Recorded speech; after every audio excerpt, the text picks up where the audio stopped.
بسم الله الرحمن الرحيم والحمد لله رب العالمين والصلاة والسلام على أشرف الأنبياء والمرسلين نبينا محمد وعلى آله وأصحابه أجمعين. أما بعد, Assalamu alaikum wa rahmatullahi wa barakatuh. My respected brothers and sisters, welcome to your show Ask Eman, the show where it gives you the opportunity and the platform to pick up your phone and call us live here in our studio by calling us on 0203 515 0769. That's 0203 515 0769. And for those of you brothers and sisters who prefer to pick up the phone and text us or email us, all the details that you need to know, inshallah, it's on the left hand side of your screen, bi'idhnillah. Brothers and sisters, I'd like to remind you, inshallah, we are live streaming on YouTube, so if you do have any question, drop it down below, and inshallah we can ask it on your behalf, bi'idhnillah. I'll be your host for the next 45 minutes, Mahmoud Yusuf, and with me I have my beloved Shaykh Wasim Kempson. Assalamu alaikum wa rahmatullahi wa barakatuh. Wa alaikum salam wa rahmatullahi wa barakatuh. Hayyak Allah Shaykhana. As usual, inshallah, if you can start us with a quick reminder, bi'idhnillah, so that way we can get all our questions ready for you, bi'idhnillah. Bismillah ar-Rahman ar-Rahim. Alhamdulillah Rabbil Alameen. Wassalatu wassalamu ala Rasulih al-Kareem wa ala alihi wa sahbihi ajma'in. All praise belongs to Allah. May the peace and blessings of Allah be upon His final messenger Muhammad sallallahu alayhi wa sallam. Assalamu alaikum wa rahmatullahi wa barakatuh. Brothers and sisters and viewers at home. So we are now well into the last 10 days or 10 nights, 10 days, 10 nights of Ramadan, and we should be all really making the very most of these days and nights. There are no better nights in the year than these particular nights. In it, that there is a night which is better than 1,000 months, and not what is commonly quoted, that is equal to 83 years. Because Allah subhanahu wa ta'ala does not tell us it is mithlu alfi shahr, but rather says khayrun min alfi shahr, that is better than 1,000 months, which is more than 83 years, subhanallah. So if we look at the opportunity that is in front of us, it is really something that as Muslims who love Allah and want to serve and worship Allah subhanahu wa ta'ala, it is an opportunity that really it is impossible for us to pass by. For this reason, we should make sure that every single night that we do something seeking the night of Al-Qadr, the night of power, the night of decree. And that can come in the form of you giving charity, whether you give £5 a night or £2 a night or £10 a night, whatever you can give. Or you offer some rak'at, you go to the masjid, pray in the jama'ah, pray with the imam, and then you pray until he finishes so that you can get the reward of the entire night in prayer. So as Muslims, we are looking to maximize the reward on each of these blessed nights. And it is also from the fadl, the blessings and grace of Allah Jalla wa Ala, that at least for us here in the UK, that the youngsters, the youth, are on school holidays. So it is an opportunity for us to bring the children, to bring the youth, not to play around and mess around in the masjid, but for them to join us in prayers and give some money in their hand and allow them to put that money in the donation box so that they can feel part of the seasonal worship. And I ask Allah subhanahu wa ta'ala to accept from us all. Allahumma ameen. Barakallahu feekum. Barakallahu feek, Shaykhana. Inshallah, we're going to start with our first question via WhatsApp, which starts with Assalamu alaikum wa rahmatullahi wa barakatuh. Can a woman have a medical test on her private parts while she's fasting? Yeah. So the issue here is that, as we know, that intimacy between the spouses during the day fasting is not permitted. Now, does a medical procedure take the same as intimacy with one husband? No, it does not. So it does not invalidate your fast if somebody has a medical procedure during the month of Ramadan, during the daytime, of course. So it does not affect your fast. Wallahu ta'ala alam. Barakallahu feek, Shaykhana. We have a call, inshallah. We're going to take that call, inshallah. So, brothers, Assalamu alaikum. Welcome to Ask Eman. Assalamu alaikum. Wa alaikum assalam wa rahmatullahi wa barakatuh. Sheikh, I have a question regarding periods. One of my sisters have asked me to ask this question. She has started her period, basically, instead of 7 days, she is gone on to, longer. What's happened is on the 10th day, she decided to just start fasting. So I just wanted to ask, what's the maximum length of the period? And then she has to start fasting and praying. And also, I think it is 15 days. So if she started fasting and praying on the 10th day, what happens to her 5 fasts? Does she have to repeat them, or are they counted basically? طيب. Barakallahu feeki. طب شيخنا, in this instance, The question is very open. How long should it last for? Okay. So concerning the maximum time for a menstrual cycle, there are different views of the ulama on that, in that we don't have an explicit text stating what the maximum is. There are some madhahib which state that it is maximum 10 days. And if the sister is basing her decision on that according to her madhab and is basing that on some form of knowledge, then let her continue with that. However, if the person has just done it without not basing upon anything, they really shouldn't do that. Because we're talking about the validity of one's prayer, when you should and shouldn't pray, or when you should or shouldn't fast as well. Right. I'm of the view myself, along with many of from my teachers and their ulama, that the maximum really is 15 days. And that would, if any more than that, then it would mean that the person for more than half of their life are not praying.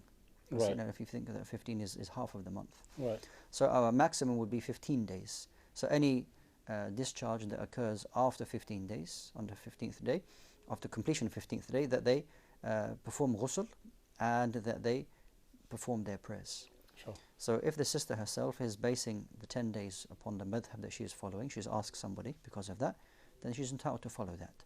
In regards to the 5 days she's missed out, she's asking what does she have to do? Does she have to retake it? What 5 days she missed out? She said after 5 days, on the 10th day, she decided to start fasting. Okay. So the last 5 days that she completely ignored, or she was obviously wasn't fasting, she said, do I have to retake my fast again, or do I just leave it? Yes, again, it goes back to really what the sister is basing her decisions on, why she has done this. Because she stated that the menses has gone more than or longer than usual, which can happen. What I would recommend not brothers, of course, I would recommend the sisters is that if they have an irregular kind of situation with regards to their monthly cycle that goes more, is for them to ask. And don't just wait 3, 4, 5 days it passes, make a decision and then ask. Sure. Because it may involve you need to make up days, even if make up prayers. Okay. If, however, the duration is longer than usual and you did have a discharge, okay, that resembled menstruation, there's no need for you to, of course you can't fast and pray on those days. Any days that were missing from Ramadan, then you make those days up after Ramadan. Okay. And this is something I've been coming across quite a lot. Sisters are asking that, can I just pay fidya? And no, it's not like this at all. Whatever days you miss because of your menstrual cycle, you need to make them up in the future. You paying fidya does not count.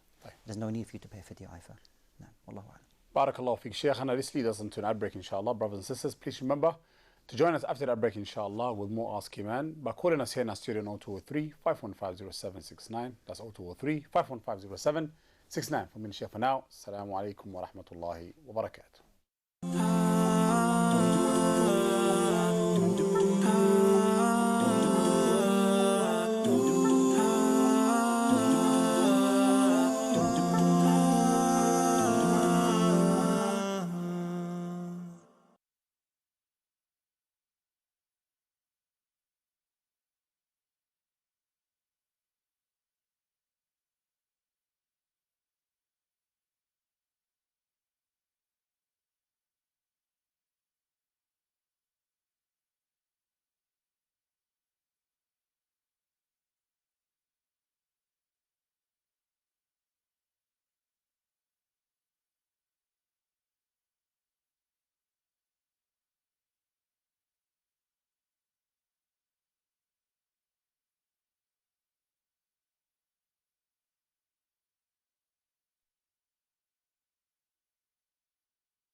بسم الله الرحمن الرحيم والحمد لله رب العالمين والصلاة والسلام على رسول الله. Assalamu alaikum wa rahmatullahi wa barakatuh, my brothers and sisters. Welcome back to your show, Ask Eman. طب Shaykh, we're going to continue inshallah with more of the callers we have on the phone inshallah, and then we're going to go straight after that to our WhatsApp questions. So brothers and sisters, you ready inshallah? Assalamu alaikum, welcome to Ask Eman. Wa alaikum salam wa rahmatullahi wa barakatuhu. Assalamu alaikum. Wa alaikum salam wa rahmatullahi wa barakatuhu. What's your name, brother? Where are you calling us from? My name is Junaid. I'm calling from London. MashaAllah, tabarakallah. What's your question for us today inshallah? My question is kind of like two questions. The first one is basically that my family and my cousins, they're doing like this kind of secret eating, which is basically like people get draw names and then they you can buy gifts for, like, so it's like a secret person but you don't know who it is. The thing is that my cousins, some of them are girls and some of them boys, so they'll be like mixing with gifts of the gender and whatnot. But I've made it the case, so I've told them that obviously I don't want any woman or anything, so the person I have to buy the gift for is only a man. But the only thing is that the rest of my family, they're probably going to be doing it with the opposite gender. So I want to know if, like, is it fine that I participate as long as I'm not dealing with that, or is it that, like, because I'm in participating, I'm in that way approving of it, but I myself, I'm independent, like I'm not joining. So that's my first question. So before you go to the second question, let me ask you a question. This idea that you guys are doing, where does the idea come from originally? I think it comes from like Secret Santa. Right. But what's it called? It's the idea isn't just to like get a gift without the person knowing. It's like a surprise kind of thing. So and you all have a same budget to buy for each other. Is that correct? Yeah, around the same budget. I get it. Okay, let's answer this inshallah first before we answer the second one. Okay. Shaykhana. Well, if they're £100 budget, then you're going to get a good price. Maybe we say yeah. However, if it's a £5 budget, then maybe it's. We don't want it. No. It's not based upon budget, of course. I understand the brother's hesitation. No.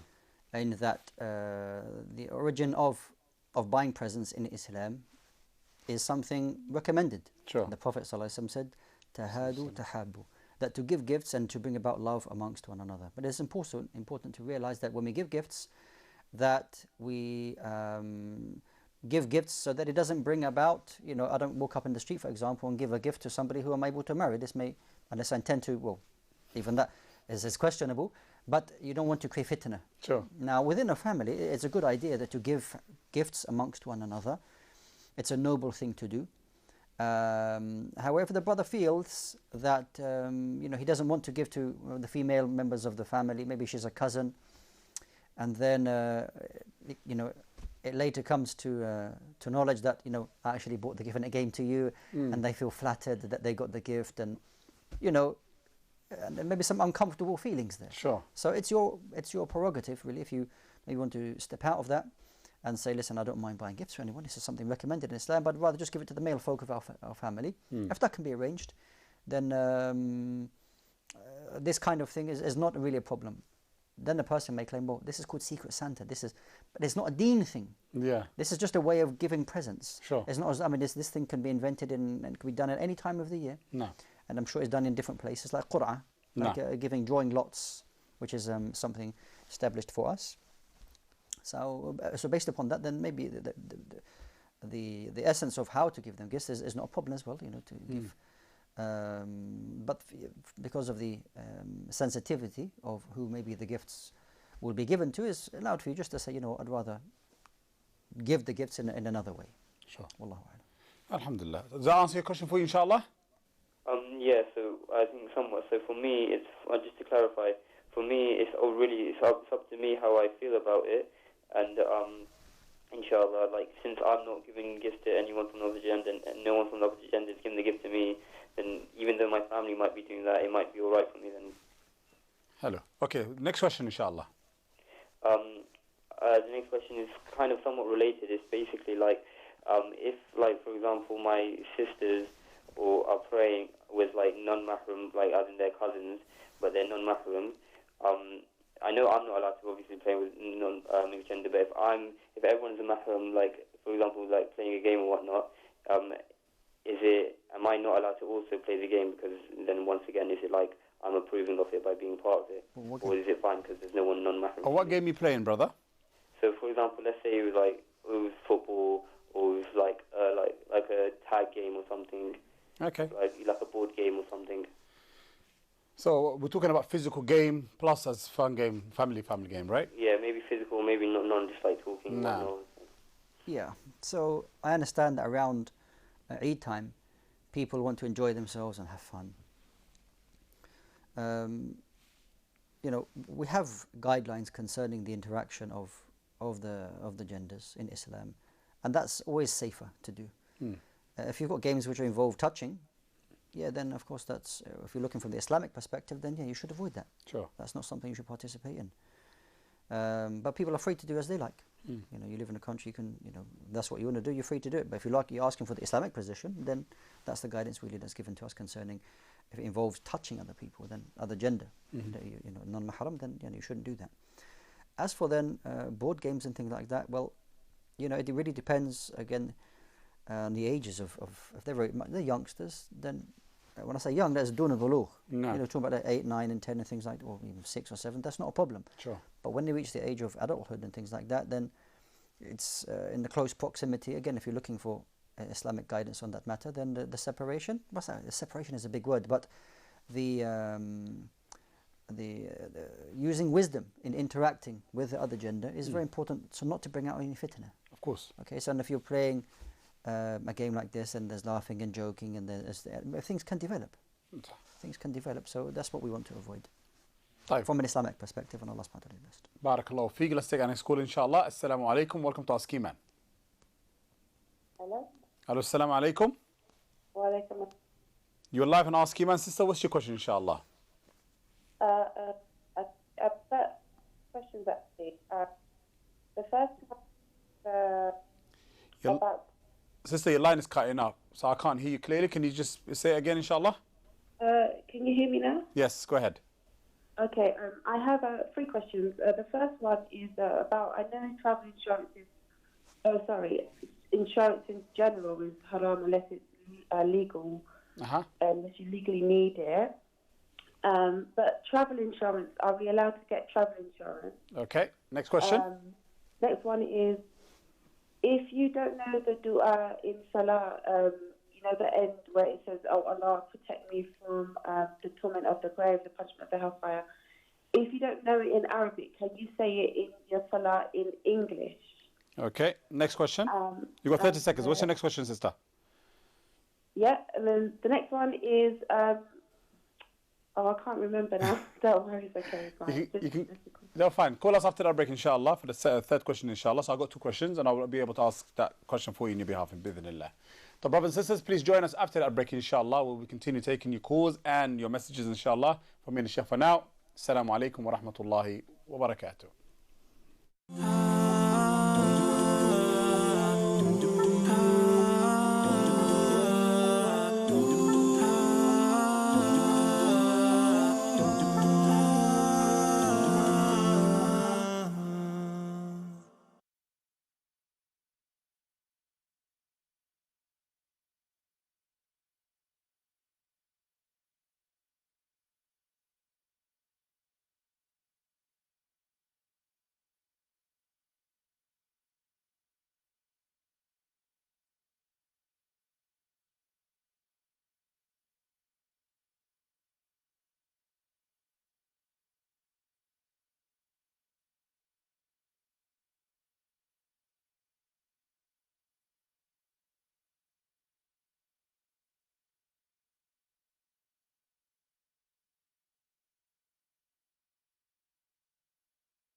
بسم الله الرحمن الرحيم والحمد لله رب العالمين والصلاة والسلام على رسول الله. السلام عليكم ورحمة الله وبركاته.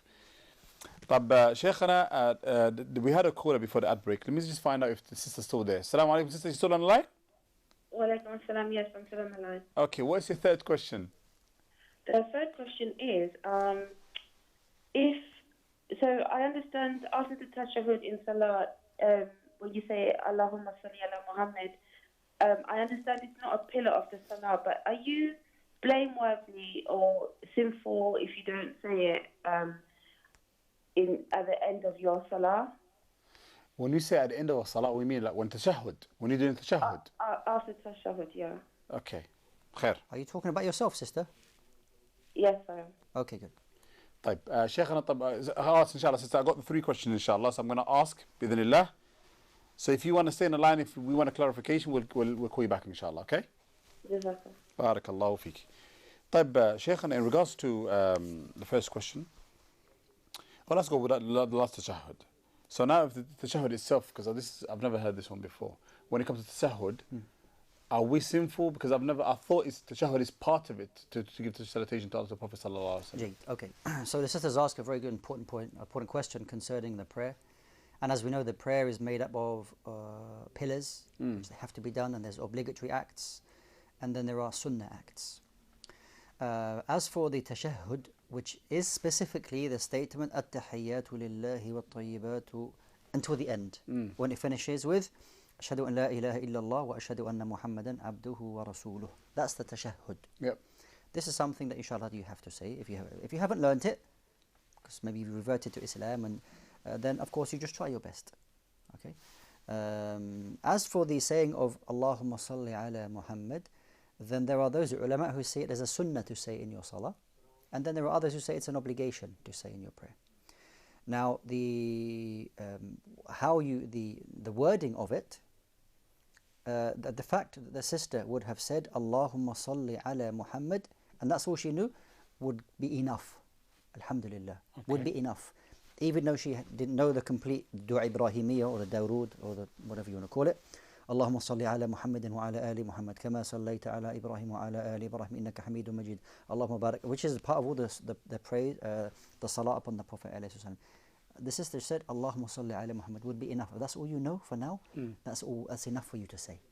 Okay, and then inshallah throughout a period of time, you can try to learn the rest, inshallah ta'ala. But in regards the salah is valid 100%, inshallah. Khair. And she's not sinful for actually leaving it out. But again, in the tashahhud is after the tashahhud, you got ad'iyah that you ask Allah subhanahu wa ta'ala to protect you from the grave and the hellfire. If you don't know it in Arabic, can you say it in English? Yeah, okay. So at the end of the prayer, so you've got the tashahhud, and then you've got the salah upon the Prophet sallallahu alaihi wasallam, and then you make dua. And Aisha radiallahu anha said that the Prophet sallallahu alaihi wasallam kana yasta'idhu min arba', that he would seek refuge from 4 things. Now, in the obligatory prayer, we said the obligatory prayer really should be in Arabic only. Okay. In the sunnah prayers, you can say it in your own language, inshallah ta'ala. Okay. However, in the obligatory prayers, if you haven't learnt it yet, then try to learn one at a time. Okay. Allahumma inni a'udhu bika. That's the first phrase, and then you can just add the 4. Allahumma inni a'udhu bika min adhab al-qabr, for example, punishment of the grave. Allahumma inni a'udhu bika min, there's another one, adhabi jahannam. Okay, so you can add them bit by bit. Okay, so if you don't know it, then you don't know it, but try to go through learn. And if you go for Fortress of the Muslim, it's a dua book, they'll all be mentioned in there, inshallah. And I heard there's another one where you can say Allahumma najjini min adhabi jahannam wa min adhab al-qabr. Without saying najjini, yeah, it means to save you. I mean, it depends on the phrase. If you're talking about the wording of the Prophet alayhi salam, this is awla, this is a priority. If you can learn exactly what was said by the Prophet sallallahu alaihi wasallam in the prayer, then you should really try to stick to that. If you make, tu'allif, if you kind of make up your own words but by saying the same thing, then that's also permissible, because that isti'adha at the end is again something sunnah to say at the end of the prayer, and it's a time which is recommended for you to make dua, because after you've done that you can make other dua as well. Sure. You can say Rabbana atina fid dunya hasana wa fil akhirati hasana if you like. And Shaykhana, once you're making the dua at the end, and the Imam did the taslim, can you complete your dua before you make it taslim? Yeah, so as we know, the Imam has been made to follow, And if you're at the very end of the prayer, and at times maybe the Imam at the last tashahhud maybe finishes like before you finish your dua. You know, as if you've got a little bit for you to finish, then it's allowed for you to finish that at the end. Because the Imam has no more movements. Sure. So you can finish that last bit of the dua at the end, and then that's fine, inshallah. Barakallahu feek. Sister, does that answer your question, inshallah? But, you forgot about the travel insurance. No, I'm going to get them. I'm saying those two questions. Is it answering your question?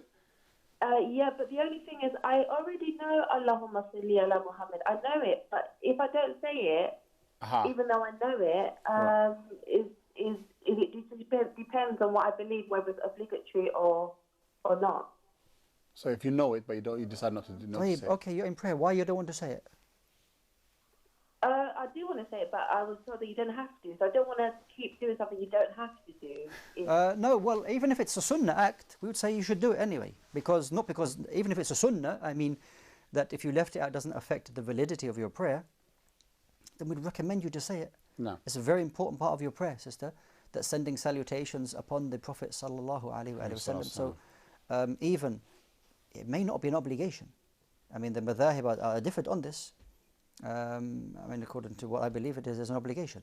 Right. According to Hanabi, they say it is a must because the Prophet commanded us to say, to send salutations upon him in the salah. Yeah. Okay, but even on the basis, if something is a sunnah within the prayer, especially sending salutations upon the Prophet ﷺ, then I would say, don't ever leave that. Sending salutations upon the Prophet ﷺ is something which is very important for us as Muslims. No. It is, as the Prophet ﷺ said, it is a reason for us to remove any anxiety and any problems we have, and also a forgiveness of our sins. And the dua that we make is hung until we send our salutations upon the Prophet ﷺ. So sending salutations upon the Prophet ﷺ is very important, sister. May Allah subhanahu wa ta'ala bless you. Barakallahu feek. Shaykh, and in regards to insurance, travel insurance, is permissible? So if you're traveling to a place where taking travel insurance is optional, then it is not permitted for you to take that, because this type of transaction is haram in Islam. If, however, you are, I don't know if there's places like this or circumstances, but it's been imposed upon you that you don't have a choice, then if that traveling on that journey is a must for you, then of course you are exempt, and then you have to pay it. But if it is something optional, then it is something that you're not allowed to take out, and Allah subhanahu wa ta'ala is best. Barakallahu feek. Sister, does that answer your question, inshallah, all three? Alhamdulillah. Type. Thank you so much. Barakallahu feeki. Brothers, inshallah, we're going to go for brothers and sisters, we're going to go for a quick ad break, inshallah. So please remember to pick up your phone and call us live again, inshallah, if you have any question on 0203 5150769. That's 0203 5150769. And for those of you who prefer to send us messages, please continue doing so, inshallah. As normal, or as usual, we continue asking your question on your behalf, bi'idhnillah. So join us after that break from me and the Shaykh for now. Assalamu alaikum wa rahmatullahi wa barakatuh.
بسم الله الرحمن الرحيم والحمد لله رب العالمين والصلاة والسلام على رسول الله. Assalamu alaikum wa rahmatullahi wa barakatuh. My respected brothers and sisters, welcome back to your show, Ask Eman. Brothers and sisters, this is the last segment. So if you do have any question, this will be a chance, inshallah, before the end of the show to pick up your phone and call us live here on 0203 515 0769. That's 0203 515 515 0769. MashaAllah, Shaykh. At least you are on when I'm actually looking at the TV screen, so I've not got it memorized. I just froze there for a second. The TV طيب program. خير إن شاء الله. بارك الله فيك شيخنا. طيب we're going to continue with more of the questions that we have inshallah. And here is in regards to i'tikaf. Sisters asking, I would like to do i'tikaf at my house, but okay. Yeah, ask it. Go ahead, yeah. Oh, sorry. Okay, sisters asking, I'm doing my i'tikaf for the last 10 days of Ramadan at my house, but my mom seeks medical attention. What should I do? Is my i'tikaf valid? Yeah, so we say that the i'tikaf is only in the masjid, and i'tikaf is not at home. So no brothers or sisters should perform i'tikaf at home, because there is no i'tikaf at home. It's only in the masjid. And the fact that the sister, even if the sister had the option of going to the masjid, we say to the sister, stay home and look after your mother. No. Because that's fard, that's upon you. That's an obligation. You can't put that to one side and then go perform a sunnah like i'tikaf. So, and also the reward is greater for you serving and helping your mother. Wallahu ta'ala a'lam. This is a bit a tricky question. I've never come across, but I'm liking it. So, Assalamu alaikum wa rahmatullah. Shaykh, can you please explain, if you know, that the boat of Nuh alayhi salam, what country was it based in? Allahu a'lam. Yeah, I've never, it's maybe something I need to look at. I've never, yeah, that's a good point actually. It was built in a desert, no? To be honest, on this, I don't have any absolute firm knowledge on this. Allahu a'lam. Okay. The next one, Shaykhana, we have is Assalamu alaikum wa rahmatullahi wa barakatuh. If I want to do dhikr, which is tasbih and tahleel, after salat, do I use my 4 fingers or the lines in between? Yeah, so after salah, if you want to make the dhikr of like 33 times of Subhanallah, Alhamdulillah, and Allahu Akbar, completing with La ilaha illallah wahdahu la sharika la lahul mulk wa lahul hamdu wa ala kulli shay'in qadir. You can do this on your fingers, on the lines of your fingers. You do it with your hands, as well as comfortable for you. No problem. So you can use the full hands, there's You no can right use or your wrong. full, nothing mushkil, as you like. And the bead? Just in case The people beads, yeah, thinking- if it's difficult for you to use your hands, maybe you're old, the joints are not as not as flowing as they used to be. Then if you want to use the beads, mafi mushkila. Even if you don't have any issues with your hands, you want to use the beads, it's jaiz for you. However, using the hand is better. Wallahu a'lam. Barakallahu feek, Shaykhana. We have a next callers, inshallah. Assalamu alaikum. Welcome to Ask Eman. Assalamu alaikum. Wa alaikum salam wa rahmatullahi wa barakatuh. Go ahead, sister. You're live in Ask Eman. What's your question? Hello, assalamu alaikum. I have a question, and I'm 10 years old. I would Sorry, like to ask sorry. One second. Are you hearing me through your phone or your TV? my phone. Okay. Another thing I would like to ask as well. Did you get the permission to pick up your phone and call us today? Yes. Okay. What's your question, inshallah? I would like to ask when I have to fast properly. What age? I am now? No, is that what you're asking? At what age? Yeah. Yeah, what age? طيب خير. Thank you. Okay. So only when a person, a boy or a girl, reaches the age of puberty, that is, they are now counted as an adult, that they are obliged to fast. Before that they are not. So when is this? There are 3 signs for a boy and 4 for a woman or girl. So as for a boy, then when hair grows around, excuse me if I'm a bit sensitive saying this, but when hair grows around the private part, that's one. And also if they have a wet dream, okay, that's another sign. And thirdly, if none of these, when they reach the age of 15, according to Islamic calendar, that's the when they become an adult. Okay, that's for a girl as well. And the 4th one for the girl is that when they start their menstrual cycle. Okay, so whenever they start their menstrual cycle, their fasting then becomes an obligation upon them. If before that, let's say, as a young brother, he's at the age of 10, none of those signs have appeared, then fasting is not an obligation upon you, and you can do whatever is comfortable for you, whatever is easiest for you, and may Allah subhanahu wa ta'ala make it easy for you, and may Allah subhanahu wa ta'ala give you the best reward. Ameen. Ameen. Barakallahu feek, Shaykhana. Next question we have starts with Assalamu alaikum wa rahmatullahi wa barakatuh. If someone vomits during the month of Ramadan whilst they're fasting, does that break their fast? Okay, so a person will vomit due to one of two reasons. Either it is intentional or unintentional. If the person vomits, inducing the vomiting intentionally, they make themselves vomit, then that breaks the fast. If it's unintentional, I mean, you can't control the vomiting. Maybe you ate something, you had a bad samosa or suhoor, I don't know, something like that, and at about 10 a.m.